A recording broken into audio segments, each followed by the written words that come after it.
bienvenue. Aujourd'hui, on explore ensemble un peuple qui intrigue vraiment, les Goths, Ah oui, un empire immense, mais assez bref, v 6e siècle en gros, et ça soulève pas mal de questions. Pour cette exploration, on va s'appuyer sur des extraits d'un livre, Le mystère gothique de Gérard de Sède. tout à fait. Et c'est intéressant parce que, au-delà du cliché habituel du barbare, De Sède propose une autre vision, celle d'une civilisation, comment dire, beaucoup plus complexe.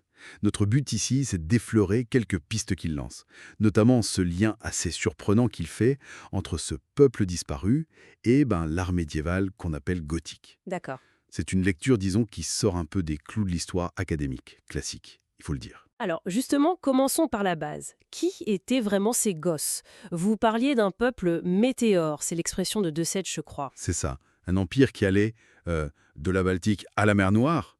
C'est énorme. Et même leurs origines, c'est pas si clair. Le livre remet en cause la piste scandinave habituelle. Oui, il suggère d'autres pistes, peut-être vers l'Asie. Bon. Et surtout, il nuance l'image du guerrier un peu brut. De Sède cite Jordanèse, un historien goth lui-même, qui parle d'un certain Dicinéus. Ah oui?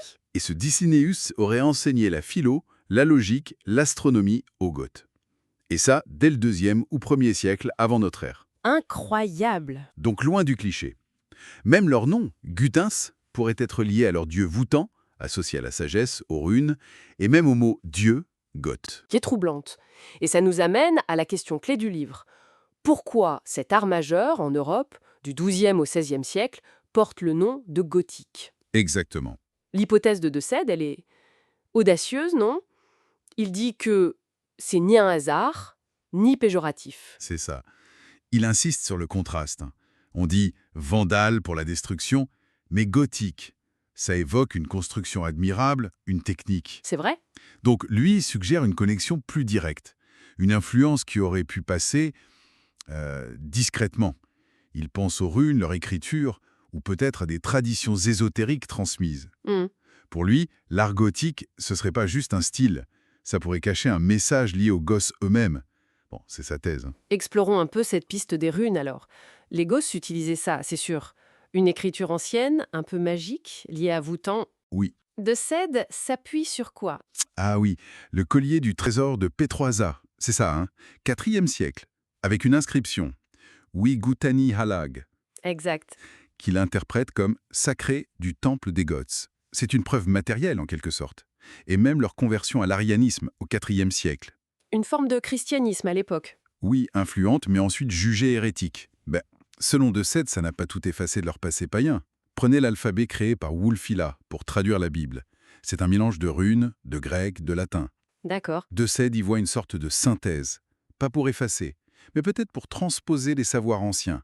La numérologie, le symbolisme des runes. Ah oui, c'est subtil. Il cherche des traces. Des marques de tailleurs de pierre dans la cathédrale de l'Inde en Suède. Ou même l'alphabet secret des compagnons du Tour de France, la pendule à Salomon. Fascinant. Et le livre propose une autre piste de transmission, encore plus étonnante, je trouve. Les cagots. Ah, les Kaghetto. Oui, Ce groupe un peu maudit, dans les Pyrénées surtout, leur nom voudrait dire chien de gosse. C'est ça l'idée. c'est une des hypothèses qu'il explore, oui. Que ce seraient peut-être des descendants d'anciens bâtisseurs wisigoths, restés sur place. Des bâtisseurs? Oui, c'est une piste que Sally Dessette développe. Il fait le lien avec les légendes des compagnons bâtisseurs du Moyen-Âge.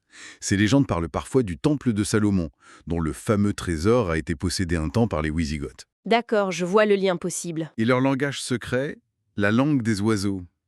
Un argot basé sur les sons, les jeux de mots, les rébus. Pour De Sède, ça pourrait être un écho lointain de ces traditions. Il va même jusqu'à mentionner les derniers siffleurs d'Aoé dans les Pyrénées comme une possible forme très ancienne de ce langage codé. Bon. En résumé, le livre de Gérard de Sède nous montre des Goths bien plus complexes et sophistiqués que l'image d'Épinal. C'est clair. Il tisse un fil, parfois ténu, entre cette civilisation disparue et des piliers de notre culture européenne, comme l'art gothique, en passant par des chemins un peu cachés, comme les runes ou ces traditions secrètes. C'est déroutant quand même. Absolument. Et l'exploration de Sède, même si elle est parfois spéculative, elle a le mérite d'ouvrir des perspectives.